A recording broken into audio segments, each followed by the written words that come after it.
Good evening. कैसे हैं आप लोग? एक बार फिर से यदुवंशी क्लासेज में आपका स्वागत है। अगर आपको बायोलॉजी से डर लगता है, बायोलॉजी समझ में नहीं आता है, बहुत ज़्यादा भारी लगता है, रटना पड़ता है, तो यह क्लास आपके लिए बहुत ज़्यादा खास होने वाला, क्योंकि मेरे क्लास में आपको बायोलॉजी रटना नहीं पड़ेगा। ठीक है, साइंस रटना नहीं पड़ेगा, बिल्कुल क्लास में ही याद हो जाएगा, 100% गारंटी। ठीक है, लेकिन इसके लिए एक कंडीशन है, पूरा क्लास ज़रूर करना पड़ेगा। पूरा क्लास करिएगा तभी पूरा समझ में आएगा। ठीक है, और पूरे क्लास में ही याद हो जाएगा।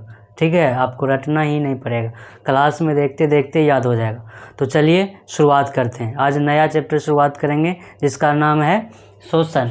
ठीक है, इससे पहले पोषण पढ़ लिए थे, इससे पहले पोषण पढ़ लिए। अब क्या पढ़ना है? शोषण, यानी दूसरा चैप्टर, बायोलॉजी का दूसरा चैप्टर पढ़ना है शोषण। ठीक है, जैव प्रक्रम के अंतर्गत ही यही भी आता है, लेकिन इसका नाम क्या है? शोषण। तो समझते हैं शोषण होता क्या है, उसके बाद तब आगे पढ़ेंगे। इसी चैप्टर में हम लोग पढ़ेंगे कि जब दौड़ते हैं तो यहाँ पंजरा में दर्द काहे होने लगता है। ठीक है, सिगरेट पीते हैं तो क्या चीज़ खराब होएगा, ये सब के बारे में पढ़ना है। ठीक है, चलिए तब शुरुआत करते हैं। देखिए, सबसे पहले समझते हैं कि शोषण होता क्या है। सबसे पहले क्या समझते हैं? शोषण होता क्या है। तो देखिए, बहुत लोग कहते होंगे कि शोषण मतलब क्या हुआ? सांस लेना और सांस छोड़ना, ये हो गया शोषण। लेकिन इतना ही काफ़ी नहीं होता है। सांस लेना और सांस छोड़ना ही शोषण नहीं होता है, मतलब इसमें और कुछ जुड़ जाता है। जैसे जब हम सांस लेते हैं तो क्यों सांस लेते हैं? कुछ ना कुछ तो इसका रीज़न होगा, कुछ न कुछ कारण होगा, तभी तो हम सांस लेते हैं। बिना काम का तो सांस लेते नहीं। तो इसमें होता क्या है, जब हम सांस लेते हैं, जैसे कि सांस में क्या लिए? ऑक्सीजन लिए। O2 मतलब क्या होता है? ऑक्सीजन। तो इस शरीर के अंदर गया, कहाँ गया? शरीर में गया। जब इस शरीर में गया तो कुछ न कुछ कर रहा होगा। तो यहाँ शरीर में क्या कर रहा होगा? ऊर्जा बनाता है। क्या बनाता है? ऊर्जा बनाता है, प्लस कार्बन डाइऑक्साइड बनाता है। कार्बन डाइऑक्साइड को क्या लिखा जाता है? CO2। जब ये ऑक्सीजन हम अंदर लेते हैं तो क्या बनता है? शरीर में जाता है, यानी अंदर जाता है, तो क्या बनता है? ऊर्जा बनाता है, ऊर्जा बनाने में मदद करता है। और क्या बनता है? कार्बन डाइऑक्साइड बनता है। तो ऊर्जा का तो हम लोग क्या कर लेते हैं? यूज कर लेते हैं, चलने फिरने में, बोलने में, पढ़ने में, खेलने में, ये सब काम हम क्या करते हैं? ऊर्जा यानी एनर्जी का यूज कर लेते हैं। लेकिन बचा कौन सी? Carbon dioxide. फिर कार्बन डाइऑक्साइड क्या हो जाता है? नाक दे के बाहर निकल जाता है। ठीक है, जैसे गया था फिर वैसे लौट जाएगा। यानी इधर से गया ऑक्सीजन, शरीर में गया, ऊर्जा बनाया, बना कार्बन डाइऑक्साइड। अब फिर कार्बन डाइऑक्साइड क्या हो जाएगा? शरीर से बाहर हो जाएगा। इस पूरे प्रोसेस को क्या कहा जाता है? शोषण कहा जाता है। समझ में आया? शोषण किसे कहा जाता है? शोषण में केवल सांस लेना और सांस छोड़ना ही नहीं होता है। शोषण में क्या होता है? शरीर में ऊर्जा भी बनता है। इस ऊर्जा बनने की पूरे प्रक्रम को, पूरे प्रोसेस को क्या कहा जाता है? शोषण कहा जाता है। ठीक है, तो इसमें क्या क्या पढ़ना है? पूरे सिस्टम के बारे में पढ़ना है, किस तरह से अपना लोग सांस लेते हैं। तो शोषण समझ में आया क्या होता है? शोषण की प्रक्रिया में क्या होता है? हम सांस लेते हैं, जिसके कारण क्या होता है? अंदर में ऑक्सीजन की उपस्थिति में ऊर्जा बनता है। फिर कार्बन डाइऑक्साइड जो बनता है वो बाहर निकल जाता है। इसको क्या कहा जाता है? शोषण कहा जाता है। समझ में आ गया? इसके बाद अब आगे समझते हैं कि शोषण की प्रक्रिया कैसे होता है, किस तरह से शोषण होता है। हम लोग मतलब सांस में क्या क्या लेते हैं। शोषण समझ में आ गया क्या होता है? शोषण का परिभाषा समझ में आ गया, शोषण मोटा मोटी समझ में आ गया क्या होता है। चलिए अब इसके बाद आगे पढ़ते हैं। सांस लेते हैं तो उसको क्या कहा जाता है? सांस छोड़ते हैं तो उसको क्या कहा जाता है? सांस में हम क्या क्या चीज़ लेते हैं इसके बारे में पढ़ते हैं। ठीक है, इसको मिटाते हैं तब आगे बढ़ेंगे। शोषण में पहला टर्म क्या पढ़ना है? श्वासोच्छ्वास, जिसको इंग्लिश में क्या कहा जाता है? ब्रीदिंग। ठीक है, अपना ठेठी भाषा में क्या कहते हैं उसको? सांस लेना और सांस छोड़ना। इसके बारे में समझते हैं। पहला टर्म यही है, ब्रीदिंग, यानी श्वासोच्छ्वास। ये होता क्या है? सांस लेना और सांस छोड़ना होता क्या है? तो ये कितने तरह का होता है? 2 तरह का। कितने तरह का होता है? 2 तरह का। सांस लेना और दूसरा क्या होता है? सांस छोड़ना। पहला होता है सांस लेना, दूसरा क्या होता है? सांस छोड़ना। ठीक है, जब हम सांस लेते हैं तो उसको क्या कहा जाता है? निःशोषण।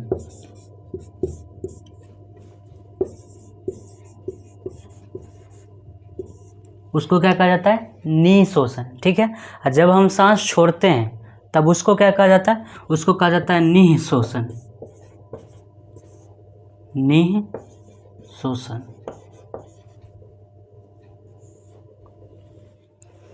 यानी ब्रीदिंग जो होता है, श्वास जो होता है, कितने तरह का होता है, दो तरह का। एक होता है सांस लेना, दूसरा क्या होता है, सांस छोड़ना। सांस लेना को क्या कहा जाता है, निःशोषण, और जब सांस छोड़ा जाता है तो उसको क्या कहा जाता है, निःशोषण। समझ में आया, निःशोषण निःशोषण। तो इतना भी है, केवल याद रखना, सांस लेना सांस छोड़ना, इतना भी काफ़ी है। ठीक है, अब एक क्वेश्चन बताइए, अपना लोग सांस में क्या लेते हैं, सब बोलेंगे ऑक्सीजन लेते हैं। जब ऑक्सीजन लेते हैं, लेकिन वायुमंडल जो होता है, अपना जो वातावरण है, इसमें तो बहुत प्रकार के गैस है, नाइट्रोजन है, आर्गन है, हीलियम है, कार्बन डाइऑक्साइड है, ऑक्सीजन है, सब गैस मिला हुआ है। तो नाक को कैसे पता कि हमको ऑक्सीजन ही लेना है और सबको छोड़ देना है? नाक को कैसे पता चलता है कि हमको केवल ऑक्सीजन ही लेना है और सब गैस को छोड़ देना है? नाक में कुछ सेंसर वेंसर लगा हुआ है क्या? ऐसा कुछ सिस्टम है? वायुमंडल में जब इतना गैस है तो नाक को कैसे पता कि केवल ऑक्सीजन ही लेना है? ऐसा कुछ सेंसर लगा हुआ है नाक में? तो नहीं, ऐसा कुछ नहीं है। तो जिसमें हम सांस में लेते हैं, सांस जब हम लेते हैं तो उस समय क्या होता है, वायुमंडल में जितना भी गैस रहता है, चाहे नाइट्रोजन हो, चाहे ऑक्सीजन हो, चाहे कार्बन डाइऑक्साइड हो, आर्गन हो, हीलियम हो, जो भी है वो सभी अंदर जाता है। ठीक है, उसके बाद प्रोसेस हो के निकलता है। आगे देखते हैं कैसे कैसे क्या होता है। तो जिसमें हम सांस लेते हैं तो उसमें नाइट्रोजन कितना परसेंट है, वायुमंडल में जितना परसेंट है वो सभी जाएगा अंदर। तो वायुमंडल में कितना परसेंट है नाइट्रोजन, 78%। N2 मतलब क्या होता है, नाइट्रोजन। तो सांस जिसमें लेते हैं तो कितना परसेंट गया, 78%। ऑक्सीजन कितना परसेंट है, 21%। ऑक्सीजन कितना परसेंट है वायुमंडल में, 21%। कार्बन डाइऑक्साइड कितना परसेंट है, कार्बन डाइऑक्साइड लगभग 0.03%। कितना परसेंट, कार्बन डाइऑक्साइड 0.03%। ये क्वेश्चन पूछता भी है, वायुमंडल में कार्बन डाइऑक्साइड की मात्रा कितना है, तो कितना है, 0.03%। ठीक है, 0.03%। देखिए नाइट्रोजन है 78%, ऑक्सीजन है 21% और कार्बन डाइऑक्साइड है 0.03%। और जो अन्य गैस है, जितना भी अन्य गैस है वो सब थोड़ा थोड़ा है, तो उसको छोड़ के चलते हैं। लगभग 99 हो ही गया, 99 पॉइंट कुछ कुछ हो गया। ठीक है, तो पॉइंट कुछ परसेंट होता है जो अन्य गैस होता है, उसको छोड़ के चलते हैं। तो नाइट्रोजन 78%, ऑक्सीजन 21%, कार्बन डाइऑक्साइड कितना है, 3%। जब हम सांस लिए तो अंदर गया ये सब का सब गैस, जितना वायुमंडल में है सब का सब परसेंटेज क्या हुआ, अंदर गया। लेकिन फेफड़ा जो है ना अपना अंदर में, फेफड़ा के बारे में अभी जस्ट पढ़ेंगे। जब फेफड़ा जो है, फेफड़ा के पास एक सिस्टम है, वो क्या करता है, ऑक्सीजन को पहचान जाता है। ठीक है, तो जब वो ऑक्सीजन को पहचान जाता है तो क्या करता है, ऑक्सीजन को रख लेता है और सब गैस को भगा देता है, जा तुमसे काम नहीं है। तो ऑक्सीजन, फेफड़ा के पास क्या है, एक सिस्टम है। ठीक है, अपना सिस्टम है एक पहचानने का, किसको, ऑक्सीजन को पहचानने का एक सिस्टम है। ऑक्सीजन को क्या करता है, वो पहचान जाता है तो ऑक्सीजन को वेलकम कर लेता है, बुला कर रख लेता है। लेकिन उसके साथ जितना भी आता है सब द्वारे पर से भगा देता है, जा जा जा तुम्हारा काम नहीं है। समझ में आया, तो यही करता है। तो यहाँ इसका नाइट्रोजन का काम नहीं है, और किसका काम नहीं है, कार्बन डाइऑक्साइड का काम नहीं है। तो नाइट्रोजन जितना गया वो सब का सब बाहर निकल जाएगा। तो नाइट्रोजन जिसमें हम शोषण का क्रिया करेंगे, जिसमें हम शोषण मतलब जब सांस छोड़ेंगे तो उस समय कितना परसेंट नाइट्रोजन निकलेगा, नाइट्रोजन निकलता है 78%। यानी जितना गया था सब का सब क्या करेगा, द्वार पर से घुरा देगा। यानी कितना परसेंट निकलेगा, 78% निकलेगा। ठीक है, अब समझते हैं ऑक्सीजन गया 21%, सब ऑक्सीजन को रख लेगा फेफड़ा, सब ऑक्सीजन को रखेगा नहीं, सब ऑक्सीजन को नहीं रखता, वो केवल 4% का यूज करता है। समझ में आया, जितना ऑक्सीजन गया सब का यूज नहीं करता, केवल 4% ऑक्सीजन का यूज करता है। ठीक है, तो 4% इसमें से यूज कर लिया तो कितना परसेंट वो छोड़ देगा, 17%। 4% का जब यूज कर लिया तो कितना परसेंट छोड़ेगा, 17%। तो जिसमें हम सांस छोड़ते हैं तो ऑक्सीजन कितना परसेंट निकलता है, 17%। ऑक्सीजन निकल गया 17%। तो अब जो ये 4% यूज किया ऑक्सीजन, ये 4% कहाँ जाएगा, ये जाएगा ऊर्जा बनाने के लिए। अभी जस्ट थोड़ा पहले पढ़े थे, ऊर्जा बनाने के लिए जाएगा, और जब ऊर्जा बन जाएगा तो कार्बन डाइऑक्साइड बन जाएगा, यानी वो जो 4% गया वो घूम के कार्बन डाइऑक्साइड बन गया होगा। तो अब कार्बन डाइऑक्साइड के साथ क्या हो जाएगा, निकल जाएगा, यानी जब कार्बन डाइऑक्साइड निकलेगा तो कितना % निकलेगा, 4% निकलेगा। समझ में आया? ठीक है, यानी जिस समय हम सांस लेते हैं तो वायुमंडल में जितना भी गैस रहता है, वायुमंडल में जितने भी गैस है सब जाता है अंदर। ठीक है, तो सब में क्या है, नाइट्रोजन 78%, ऑक्सीजन 21%, कार्बन डाइऑक्साइड 0.03%, सब गया अंदर। लेकिन ये सब हमको काम नहीं है, तो जिसका काम नहीं रहता उसको द्वारे पर से भगा देता है। तो नाइट्रोजन को क्या किया, द्वारे पर से भगा दिया, यानी जितना आया था सबको भगा दिया। लेकिन ऑक्सीजन का काम है, ऑक्सीजन को रखना है फेफड़ा को, तो ऑक्सीजन क्या करेगा, सब नहीं रखेगा। कितना रखेगा, 4%। तो 4% रख लिया, 21 में से 4% रख लिया तो कितना बचा, 17%। 17% का क्या किया, भगा दिया। ठीक है, उसके बाद जो 4% रखा था वो क्या हो गया, कार्बन डाइऑक्साइड बन गया। तो कार्बन डाइऑक्साइड को क्या कर लिया, फिर निकाल दिया, 4% निकाल दिया, तो हो गया 99%। और जो अन्य गैस है वो 0.1% लगभग है। समझ में आया? ऐसा कुछ होता है, यानी जिसमें हम सांस लेते हैं तो इसी तरह से पूरा चलते रहता है। एक बार गया, फिर निकला, फिर गया, फिर निकला, फिर गया, फिर निकला, इसी तरह से पूरा चलते रहता है। ठीक है, तो क्वेश्चन कभी कभी पूछ देता है, जिसमें हम सांस छोड़ते हैं क्या उस समय ऑक्सीजन रहता है? हाँ रहता है। कितने %? 17% रहता है। लेकिन कार्बन डाइऑक्साइड भी रहता है। समझ में आया? और जिसमें सांस लेते हैं उस समय कार्बन डाइऑक्साइड रहता है? हाँ रहता है। कितना %? 0.03%। ठीक है, सब चलिए इसके बाद आगे पढ़ते हैं। चलिए इसके बाद पढ़ना है शोषण अंग।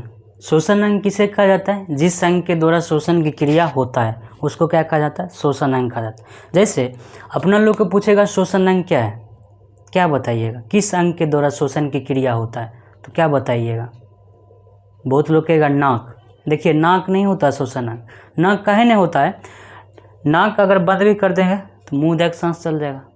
अगर मुंह भी बंद कर देंगे, नाक भी बंद कर देंगे तो क्या होगा, यहाँ छेद कर देंगे, उसके बाद एक पाइप लगा देंगे तो अंदर से भी सांस चल जाएगा।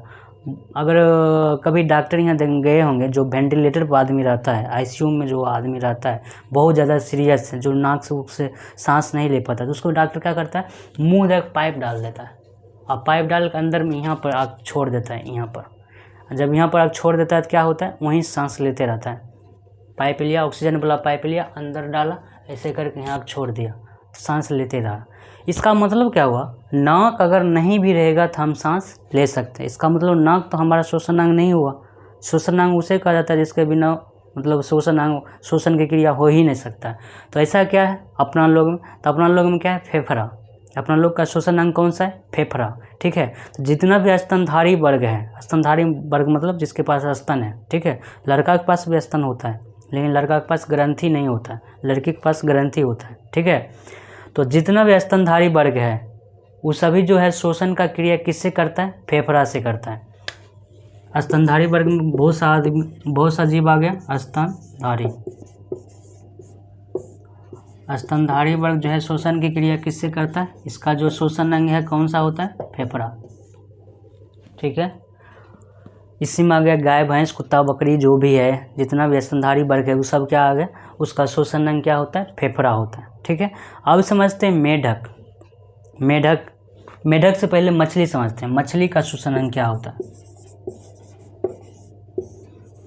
मछली जब शोषण करता है, पानी में रहती है मछली, तो मछली को शोषण की क्रिया कौन चीज़ करती है, गल्फर्स। इसी को कहा जाता है गिल्स। ठीक है, या इसी को कहा जाता है क्लोम इंग्लिश में कहा जाता है, इसी को क्लोम कहा जाता है। तो मछली कौन चीज़ सांस लेता है, मछली का शोषण अंग कौन सी है, गल्फर, जिसे कौन सी कहा जाता है, गिल्स भी कहा जाता है, इंग्लिश में क्लोम भी कहा जाता है। ठीक है, इसलिए कन्फ्यूजन नहीं होना। तो मछली क्या करता है, गल्फर से सांस लेता है, गिल्स भी सांस लेता है। इसमें होता क्या है, मछली मुँह पानी लिया, और पानी के अंदर जितना भी ऑक्सीजन घुलल रहता है, ये तो जानते हैं कि पानी के अंदर कुछ ना कुछ ऑक्सीजन भी घुला रहता है, तो पानी के अंदर जितना भी ऑक्सीजन घुला रहता है क्या करता है, उस ऑक्सीजन को सोख लेता है और पानी को फिर बाहर उगल देता है। ठीक है, इसी तरह से सांस लेते रहती है उसी तरह से। तो मछली का शोषण अंग कौन सा हो गया, गिल्स हो गया, जिसे गल्फर भी कहा जाता है। उसके बाद आप समझते हैं मेढक। मेढक का कंडीशन बड़ी अजीब है। मेढक जिसमें बच्चा रहता है, बच्चा हम देखें वो कैसा दिखता है, एकदम मछली की तरह, सेम टू सेम मछली की तरह दिखता है। मेढक जब बच्चा रहता है तो उस समय कैसा दिखता है, एकदम मछली की तरह दिखता है, इसलिए वो सांस भी लेता है मछली की तरह। यानी जब वो बच्चा रहता है, मेढक जब बच्चा रहता है उसको कहा जाता है टेडपोल। मछली जब मेढक जब बच्चा रहता है तो उसको क्या कहा जाता है, टेडपोल कहा जाता है। वो एकदम मछली जैसा दिखता है, मछली जैसा दिखता है, बहुत सा खदर बदर करते रहता है पानी में। तो जिसमें मेढक बच्चा रहता है उस समय मछली की तरह दिखता है, तो सांस भी लेता है मछली की तरह। यानी किस तरह लेता है, गल्फर से, गल्फर से सांस लेता है। जिसमें मेढक बच्चा रहता है कौन सी सांस लेता है, गल्फर से सांस लेता है, ठीक है। लेकिन जब जवान हो जाता है, जवान मतलब वयस्क हो जाता है, जब जवान हो जाता है तब कौन चीज़ सांस लेता है, तब अपना लोग की तरह सांस लेता है, यानी फेफड़ा से सांस लेता है, तब लेता है फेफड़ा से सांस। लेकिन देखते होंगे बहुत ज़्यादा गर्मी पड़ रहा है या बहुत ज़्यादा ठंडी पड़ रहा है तो मेढक दिखाई नहीं देता है, किधर चल जाता है, धरती के नीचे चल जाता है, ज़मीन के नीचे मेढक चल जाता है, मिट्टी के अंदर। उस समय सांस कौन चीज़ से लेगा, तो उस समय तो बच्चा है नहीं तो गल्फर से लेगा नहीं, और ज़मीन के अंदर चल गया तो बहुत कम ऑक्सीजन अंदर में रहता है, ज़मीन के अंदर रहता है, तो फेफड़ा से लेगा नहीं। तो उस समय क्या कहा जाता है, जब ज़मीन के अंदर चल जाता है तो उसको कहा जाता है निष्क्रिय अवस्था। मतलब वो कोई काम नहीं कर रहा है, अंदर जाकर आराम से रेस्ट कर रहा है, तो उसको क्या कहा जाता है, निष्क्रिय अवस्था। उस अवस्था में क्या होता है, उसको बहुत कम ऊर्जा की ज़रूरत होता है, तो कौन चीज़ सांस लेता है, त्वचा से। यानी जब वो निष्क्रिय अवस्था में चल जाता है, निष्क्रिय अवस्था में जब चल जाता है तब कौन चीज़ सांस लेता है, तब लेता है त्वचा से, ठीक है। मेढक का कंडीशन क्या हुआ है, 3 हुआ है। पहला कंडीशन क्या है, अगर वो बच्चा है तो बच्चा कैसा दिखता है, बच्चा कैसा दिखता है, मछली की तरह, तो सांस भी लेता है मछली की तरह, ठीक है। तो कौन चीज़ सांस लेता है, गल्फर से सांस लेता है। लेकिन जब वो जवान हो जाता है, वयस्क हो जाता है, तब अपना लोग की तरह सांस लेता है, यानी कौन चीज़ सांस लेता है, फेफड़ा से सांस लेता है, ठीक है। उसके बाद जब बहुत ज़्यादा गर्मी या बहुत ज़्यादा ठंडी पड़ता है तो कहाँ चल जाता है, मिट्टी के अंदर चल जाता है। तो मिट्टी के अंदर तो बहुत ज़्यादा ऑक्सीजन है नहीं, बहुत थोड़ा मात्रा में ऑक्सीजन है, तो उस समय क्या करता है वो त्वचा से यानी चमड़ी से सांस लेता है। समझ में आया, तीनों का तीनों अलग अलग कंडीशन है। अब आगे समझते हैं, एक क्वेश्चन बहुत ज़्यादा पूछता है, कॉकरोच, कॉकरोच कौन चीज़ से सांस लेता है, कॉकरोच या कीड़ा मकोड़ा, कॉकरोच, कॉकरोच या कीड़ा मकोड़ा कौन चीज़ से सांस लेता है। उसमें क्या होता है, जैसे कि अपना लोग आग करते हैं तो एक पाइप जैसा दिखता है, उसी तरह कॉकरोच में होता है पाइप जैसा। उस पाइप को क्या कहा जाता है, श्वास नली कहा जाता है, ठीक है। उसी से डायरेक्ट सांस लेता है कॉकरोच जो होता है, कौन चीज़ सांस लेता है, डायरेक्ट यहाँ जो पाइप होता है ना कॉकरोच का श्वास नली, उसी से सांस लेता है, कौन चीज़ से, श्वास नली से। और श्वास नली को इंग्लिश में कहा जाता है ट्रेकिया, इंग्लिश में क्या कहा जाता है, ट्रेकिया। तो क्वेश्चन में कभी कभी श्वास नली नहीं दे के ट्रेकिया ही दिया जाता है, इंग्लिश और हिंदी दोनों में दिया जाता है, तो यही ट्रेकिया ही याद रखना है, ठीक है। तो कॉकरोच या कीड़ा मकोड़ा होता है, कौन चीज़ से सांस लेता है, ट्रेकिया से सांस लेता है। समझ में आ गया, ट्रेकिया मतलब हो गया ये जो पाइप जैसा दिखता है अंदर में, उसी को क्या कहा जाता है, ट्रेकिया, श्वास नली कहा जाता है। इसके बारे में आगे विस्तार से पढ़ेंगे। तो कॉकरोच या कीड़ा मकोड़ा कौन चीज़ सांस लेता है, ट्रेकिया से सांस लेता है। इसके बारे में, कॉकरोच के बारे में कहा जाता है, अगर इसका मुंडी काट भी दिया जाए, गर्दन काट भी दिया जाए तो 1 सप्ताह तक जिंदे रहता है, कट्टल मुंडी लगे ऐसे घूमते रहता है। समझ में आया, 1 सप्ताह तक अगर इसको मतलब इसका मुंडी काट भी जाए, गर्दन काट भी दिया जाएगा तो 1 सप्ताह तक घूमते रहता है, कटल के मुंडी लेकर जिंदे रहता है, भूख से मरता है, सांस लेने के बिना नहीं मरता। काहे कि क्या होता है, सांस लेता है यही ट्रेकिया से डायरेक्ट सांस लेता है, इसलिए नहीं मरता है। पता नहीं कैसा अजीब है, इस पर बम भी पटक दिया जाता है तो कहता है नहीं मरता है, बहुत अजीब है ये, ठीक है। तो ये समझ गए, स्तनधारी वर्ग जितना भी है उसका श्वसन अंग क्या है, फेफड़ा है। उसके बाद मछली का श्वसन अंग क्या है, गल्फर या गिल्स जिसे कहा जाता है, इंग्लिश में उसको क्लोम भी कहा जाता है, ठीक है। उसके बाद मेढक, मेढक जब बच्चा रहता है तो किस तरह से दिखता है वो, तो वो दिखता है मछली की तरह, इसलिए सांस भी लेता है मछली की तरह, यानी गल्फर से लेता है। लेकिन जब जवान हो जाता है तो कौन चीज़ सांस लेता है? फेफड़ा से सांस लेता है। जब धरती के नीचे चल जाता है, मिट्टी के अंदर चल जाता है, तब कौन चीज़ सांस लेता है? त्वचा से सांस लेता है। ठीक है। और कीड़ा मकोड़ा या कॉकरोच कौन चीज़ सांस लेता है? श्वास नली से सांस लेता है, डायरेक्ट श्वास नली से लेता है। ठीक है, पाइप जैसा जो रहता है उसी से सांस लेता है। उसको इंग्लिश में क्या कहा जाता है? ट्रेकिया कहा जाता है। यानी डायरेक्ट कौन चीज़ सांस लेता है? वो ट्रेकिया से सांस लेता है। इसका मुंडी अगर गर्दन काट भी दिया जाता है ना तो 1 सप्ताह तक जिंदा रहता है। ऐसा अजीब है ये। परमाणु बम पटक दीजिएगा तो ये जिंदे रह जाएगा ये। चलिए इसके बाद आगे पढ़ते हैं। ठीक है, अपना लोग को पूरा पाचन कहते हैं, श्वसन तंत्र के बारे में पढ़ते हैं, नाक से लेके फेफड़ा तक के बारे में पूरा पढ़ते हैं। ठीक है, तो इसको मिटाते हैं तब आगे पढ़ेंगे। अब आगे क्या पढ़ना है? मनुष्य के श्वसन अंग, यानी अपना लोग का श्वसन अंग क्या है, अपना लोग किस तरह से सांस लेते हैं, उसके बारे में पूरा डिटेल में पढ़ना है। ठीक है, तो पहले तो अपना लोग कहाँ से शुरुआत होता है? नाक या मुंह से भी सांस लेते हैं। दौड़ते हैं तो क्या होता है? मुंह से सांस लेते हैं जल्दी जल्दी में, तो नाक और मुंह दोनों से सांस जाता है। तो पहले यहाँ से शुरुआत करते हैं। कहाँ से? नाक प्लस मुंह। ठीक है, इसके बाद जब आ करिएगा तो एक पाइप जैसा दिखता है। ठीक है, एक पाइप जैसा दिखता है। उस पाइप का नाम क्या है? इस तरह से एक पाइप जैसा दिखता है, उसका नाम क्या है? उसका नाम है ग्रसनी। क्या है? ग्रसनी। इसके बारे में पहला चैप्टर जब पढ़ रहे थे पोषण, उसमें भी बताए थे। जब पाचन पढ़ रहे थे तो उसमें भी बताए थे क्या होता है ग्रसनी। तो आगे चल क्या होता है? वो जो पाइप जैसा दिखता है उस पाइप जैसा को क्या कहा जाता है? ग्रसनी कहा जाता है। ठीक है, ग्रसनी का सिस्टम क्या होता है? आगे चल के 2 भाग में बट जाता है। एक इधर चल जाता है, एक इधर चल जाता है।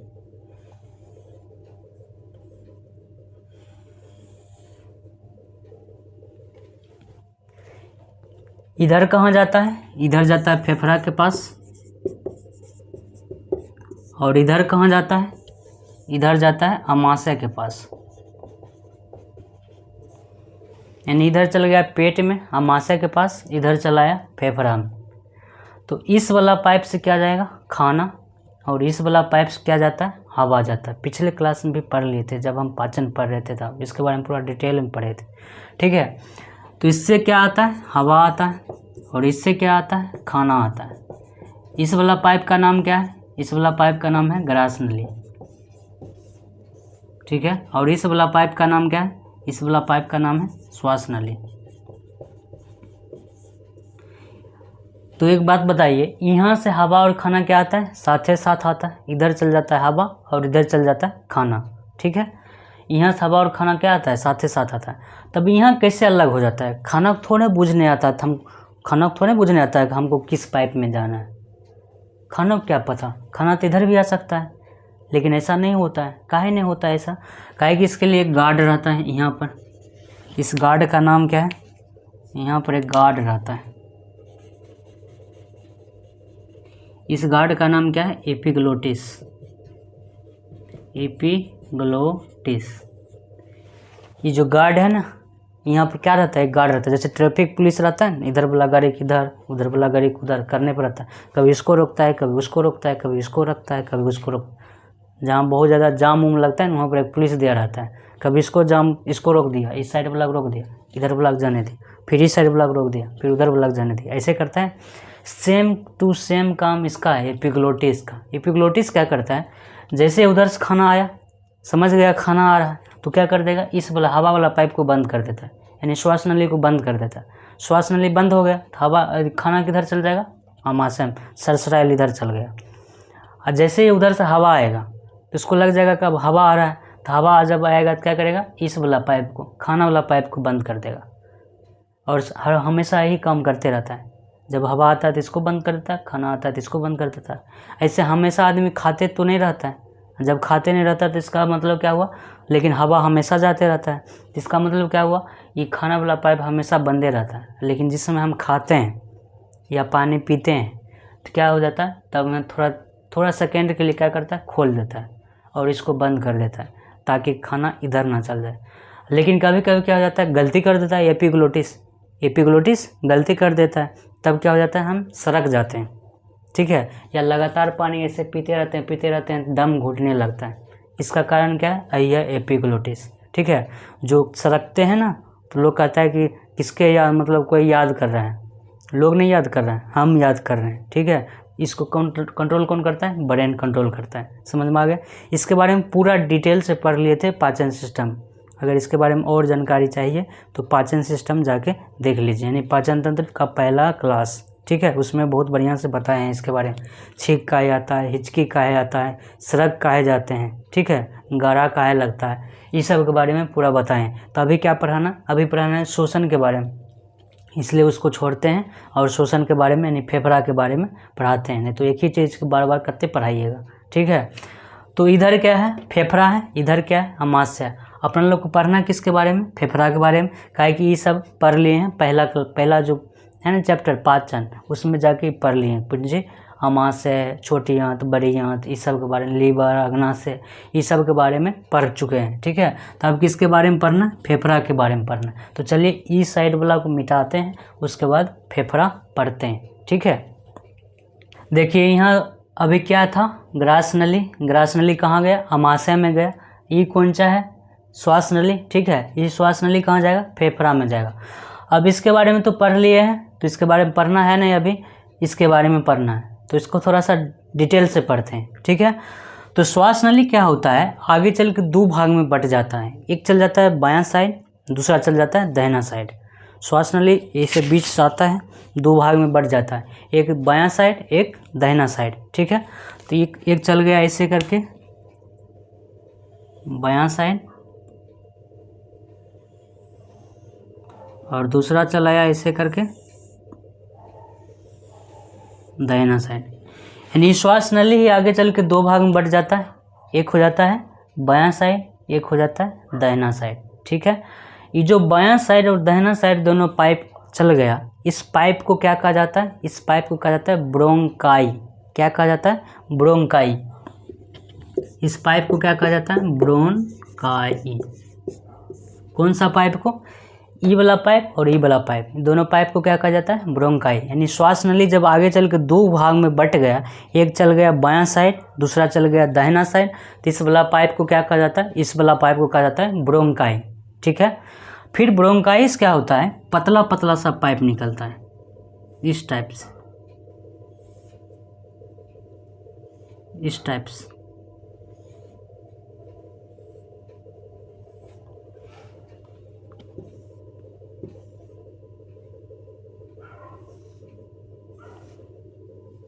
इस टाइप से पतला पतला पाइप निकलता है। जो पतला पतला पाइप निकल रहा है, इस पतला पतला पाइप को क्या कहा जाता है? इस पतला पतला पाइप को कहा जाता है ब्रोंक्यूलेस। क्या कहा जाता है? ब्रोंक्यूलेस। ब्रोंक्यूलेस। ये जो श्वास नली आया, दो भाग में बट गया, दोनों मोटका पाइप, तो मोटका पाइप को क्या कहा जाता है? ब्रोंकाई। फिर मोटका पाइप से पतला पतला सा लत्ती जैसा पाइप निकलता है, उसको क्या कहा जाता है? उसको कहा जाता है ब्रोंक्यूलेस, यानी ब्रोंकाई, ब्रोंक्यूलेस। पहले क्या था? श्वास नली, ब्रोंकाई, ब्रोंक्यूलेस। समझ में आ गया? फिर क्या होता है? ये जो है ये ब्रोंक्यूलेस, ये हो जाता है ऐसे फूकना जैसा हो जाता है, ऐसे ऐसे फूल जैसा।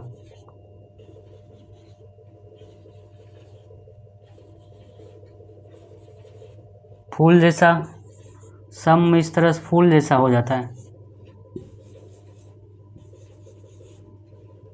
ठीक है, ये जो लाल वाला जितने भी दिख रहा है, लाल वाला फूल जैसा, सम जितना ब्रोंकाई रहेगा सम हो जाता है। इसको क्या कहा जाता है? इसको कहा जाता है अल्बियोली।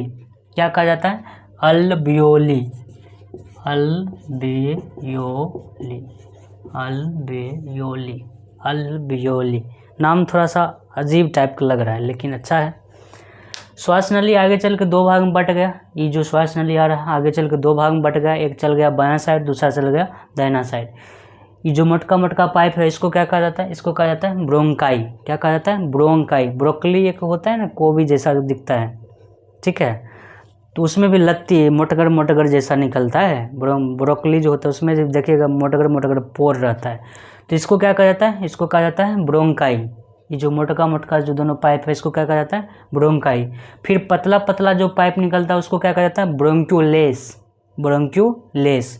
उसके बाद क्या होता है, सब में एक फूल जैसा हो जाता है संरचना, गुब्बारा जैसा, इसको क्या कहा जाता है, इसको कहा जाता है अल्बियोली। क्या कहा जाता है, अल्बियोली, अल्बियोली। समझ में आ गया। उसके बाद क्या होता है, अगर इसी को हम इस तरह से गोल करके घेर दें,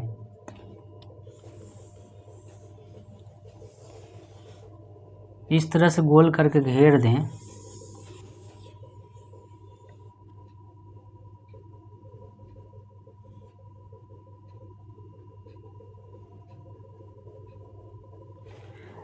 तो ये क्या हो जाता है, फेफड़ा। इसी को अगर हम गोल करके घेर देते हैं तो क्या हो जाता है, फेफड़ा। समझ में आया। तो ये हो गया बायां साइड का फेफड़ा, ये हो गया दाहिना साइड का फेफड़ा। फेफड़ा समझ में आ गया क्या होता है। फेफड़ा कुछ नहीं होता है, अगर ऊपर से एक मांस से घेर देते हैं, पूरा गुब्बारा जैसे घेर देते हैं, तो यही हो गया फेफड़ा। अंदर में बस इतना ही चीज़ रहता है और कुछ नहीं रहता है। समझ में आ गया। श्वास नली आगे चल के दो भाग में बट गया। दोनों मोटका पाइप को क्या कहा जाता है, दोनों मोटका पाइप को कहा जाता है ब्रोंकाई। फिर पतला पतला सा पाइप निकलता है, पतला वाला पाइप को क्या कहा जाता है, ब्रोंक्यूलेस कहा जाता है। फिर आगे चल के गुब्बारा जैसा फूकना जैसा हो जाता है, उसको क्या कहा जाता है, उसको कहा जाता है अल्बियोली। पूरा कर घेर दिया जाता है तो उसको क्या कहा जाता है, फेफड़ा। तो एक हो गया बायां साइड का फेफड़ा, एक हो गया दाहिना साइड का फेफड़ा। बायां साइड का फेफड़ा थोड़ा सा छोटा होता है, काहे कि बायां साइड ही दिल होता है, दिल। समझ रहे हैं, दिल। बाएं साइड क्या रहता है, दिल रहता है और अमाशय रहता है, इसलिए बाएं साइड का फेफड़ा क्या रहता है, थोड़ा सा छोटा रहता है, और दाहिना साइड का फेफड़ा थोड़ा सा बड़ा रहता है। समझ में आ गया। काहे रहता है, काहे उधर थोड़ा सा जगह कम है भाई, दिल है तो दिल है, क्या होगा, छोटा करबे न करेगा। तो इधर साइड का फेफड़ा क्या रहता है, थोड़ा सा छोटा रहता है, इधर साइड का फेफड़ा क्या रहता है, थोड़ा सा बड़ा रहता है। समझ में आ गया। ठीक है। इसके बाद क्या करना है, उसके बाद पढ़ना है अल्वियोली का काम क्या होता है, इसका काम क्या होता है, इस पाइप का काम क्या होता है, ये सब अगले क्लास में पढ़ेंगे। ठीक है। हवा आता है तो यहाँ पर आग क्या करता है, जैसे ही हम सांस लेते हैं तो क्या होगा, जैसे हम सांस लेंगे तो हवा क्या होगा, ऐसे करके आएगा, इस पाइप के रास्ते आएगा ऐसे करके, कुछ हवा इधर चल जाएगा, कुछ हवा इधर चल जाएगा, फिर हर एक पाइप के द्वारा कहाँ आ जाएगा, यहाँ पर आ जाएगा। जितना अल्वियोली है सब जगह चल जाएगा, जितना अल्वियोली है सब जगह हवा चल जाएगा। इसके बाद यहाँ से की होगा, ये अगले क्लास में पढ़ेंगे। ठीक है। इसके बाद हवा का क्या होगा, इसके बाद तब अगले क्लास में पढ़ेंगे। ठीक है। अभी यहाँ तक ही समझते हैं कि इधर से नाक या मुंह से जो हवा आया, श्वास नली के रास्ते कहाँ आ जाएगा, कुछ इस पाइप में आ जाएगा, आधा इस पाइप में आ जाएगा, आधा इस पाइप में आ जाएगा, आधा इस पाइप में गया, आधा इस पाइप में गया, फिर पतला पतला पाइप से कहाँ चल गया, इस फूल के पास, यानी अल्वियोली के पास चल गया। तो अल्वियोली के पास जाने के बाद क्या होता है, ये अगले क्लास में पढ़ेंगे। ठीक है। उससे पहले एक बात और बता दीजिए, ये फेफड़ा है, फेफड़ा मेरा फूलता पचकता है, ऐसे हाथ रखिएगा, फूलता पचकता, फूलता और पचकता है। इसको फूलने और पचकने में मदद कौन करता है, इसको फूलने और पचकने में मदद करता है, नीचा में रहता है एक मांस जैसा संरचना, फेफड़ा के नीचा में, फेफड़ा के नीचा में क्या रहता है, ऐसा मांस का बना रहता है। इसको क्या कहा जाता है, इसको कहा जाता है डायफ्राम। क्या कहा जाता है इसको कहा जाता है डायफ्राम। फेफड़ा के नीचे जो होता है क्या रहता है, डायफ्राम रहता है। डायफ्राम, ये है ना डायफ्राम, यही डायफ्राम क्या करता है, इसको फूलने और पचकने में मदद करता है। कहिएगा कैसे, तो क्या करता है, डायफ्राम ऊपर चल जाता है, जैसे ही ऊपर घसकेगा तो क्या हो जाएगा, जगह कम हो जाएगा, फेफड़ा क्या हो जाएगा, सिकुड़ जाएगा। जैसे ही फेफड़ा सिकुड़ेगा तो क्या हो जाएगा, हवा निकल जाएगा। जैसे कोई बैलून है, मान लीजिए कोई बैलून फुला हुआ है, इसको दाबेंगे तो हवा क्या हो जाएगा, निकल जाएगा। उसको खूब खींच के ऐसे फुला देंगे, क्या हो जाएगा, बाहर से हवा आ गया। समझ में आ रहा। कोई प्लास्टिक का मान लीजिए बैग है, या मान लीजिए बोतल है, बोतल अच्छा रहेगा, पिचकने वाला बोतल है कोनो, उसको जब हम दाबेंगे क्या हो जाएगा, उससे हवा निकल जाएगा। समझ रहे हैं, हवा निकल जाएगा। जब हम उसको फुलाएंगे तो हवा क्या हो जाएगा, बाहर से अंदर आ जाएगा। सेम सिचुएशन यहाँ होता है, जब फेफड़ा क्या हो जाता है, पचकता है, ऐसे जब पचका तो क्या हो जाएगा, हवा निकल जाता है, यानी जब हम तब क्या करते हैं, सांस छोड़ देते हैं। जब फेफड़ा फूलता है तो हम क्या करते हैं, सांस ले लेते हैं। इसको ऐसा करने के लिए मजबूर कौन करता है, कौन फुलाता पचकाता है? तो डायफ्राम। डायफ्राम क्या करता है, एक बार ऊपर चल जाता है, जैसे ही ऊपर गया तो यहाँ जगह कम हो गया, जगह कम हो गया तो क्या हो जाएगा, फेफड़ा पिचक जाएगा। जैसे ही फेफड़ा पिचकेगा तो नाक देख हवा क्या हो जाएगा, निकल जाएगा। फिर क्या होता है, डायफ्राम नीचा चल जाता है। डायफ्राम नीचा चल गया, जैसे ही डायफ्राम नीचा गया तो क्या होगा, यहाँ जगह ज़्यादा हो गया, जगह ज़्यादा हो गया तो क्या होगा, फेफड़ा फूल जाएगा। जैसे ही फूलेगा तो बाहर से क्या हो जाएगा, हवा आ जाएगा। तब हम क्या करते हैं, सांस लेते हैं। जो अपना लोग सांस लेते हैं या छोड़ते हैं, कौन करवा रहा है, डायफ्राम करवा रहा है। कहाँ पर आता है, ये जो हड्डी है ना, लास्ट वाला हड्डी छाती वाला, इसके जस्ट नीचे रहता है। ठीक है, मांस का बना होता है, कौन सी करता है, फेफड़ा को फुलाने और पचकाने में मदद करता है। समझ में आ गए। अच्छा, एक क्वेश्चन बताइए, जिस टाइम हम दौड़ते हैं, दौड़ के आते हैं तो पंजरा में बहुत ज़्यादा दर्द करने लगता है, यहाँ पर ज़्यादा दर्द करने लगता है, ये दोनों पंजरी में। काहे, ऐसा काहे होता है? जब हम दौड़ के आते हैं या खेल के आते हैं बहुत ज़्यादा, तो क्या होता है, पंजरी में दर्द करने लगता है, या दौड़ने वक्त भी पंजरी में दर्द करने लगता है। काहे, ऐसा काहे होता है, सोचिए। तो इसका कारण एक ही है, इसका कारण की है, जैसे हम हाथे से कोई काम ज़्यादा कर लिए, मान लीजिए कोई वजन वाला चीज़ उठा लिए, कुछ पहले नहीं करते थे, एकाएक बहुत काम कर लिए। मान चलिए ईंटा 10 को उठा के फेंक दिए, या घर बन रहा है तो ईंटा खूब उठा के इधर से उधर कर दिए, तो उस दिन क्या होगा, मेरे हाथ में दर्द करेगा। यानी काहे कि उस दिन हम ज़्यादा हाथ से काम कर लिए। तो फेफड़ा में भी क्या होता है, डायफ्राम क्या होता है, ऊपर नीचे होते रहता है। तो नॉर्मल होते रहता है, हल्का हल्का होते रहता है, तो इसको कोई फ़र्क नहीं पड़ता। लेकिन जब हम दौड़ते हैं तो बहुत तेज़ी से up down up down up down up down होते रहता है। जब बहुत तेज़ी से होता है तो बहुत ज़्यादा काम करने लगता है। और जब कोई भी चीज़ बहुत ज़्यादा काम करता है तो थकता ही है, काहे मांस का बना हुआ है तो थकेगा, जिसके कारण क्या होता है, इसमें दर्द होने लगता है। समझ में आ गया। तो किसके कारण दर्द होता है, काहे स्पीड में सांस लेते हैं ना हम, जिसमें हम दौड़ते हैं तो स्पीड में सांस लेते हैं, तो ये भी स्पीड में ऊपर नीचे होता है। जब स्पीड में ऊपर नीचे होता है तो ज़्यादा काम कर लिया तो थकेगा, जिसके कारण क्या होता है, दर्द करता है। समझ में आ गया। तो अगले क्लास में क्या पढ़ना है, श्वसन कितने प्रकार का होता है, यह अल्वियोली है, इसका काम क्या होता है, यहाँ से हवा कहाँ जाता है, कार्बन डाइऑक्साइड कैसे बन जाता है, ये सब के बारे में पूरा डिटेल से पढ़ते हैं। ठीक है, जब हम समुंदर में जाते हैं तो कौन सी ले जाते हैं, ऑक्सीजन सिलेंडर में कौन सी में लग जाते हैं, पहाड़ पर ले जाते हैं तो नाक से खून काहे निकलने लगता है, इस सब के बारे में अगले क्लास में हम लोग पढ़ेंगे।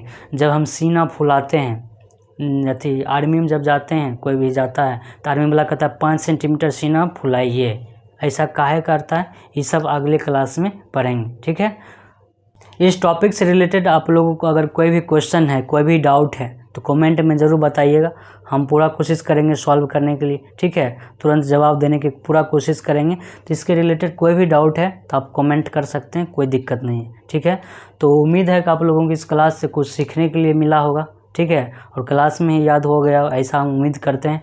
तो आज के लिए इतना ही, मिलते हैं अगले क्लास में, तब तक के लिए जय हिंद, वंदे मातरम।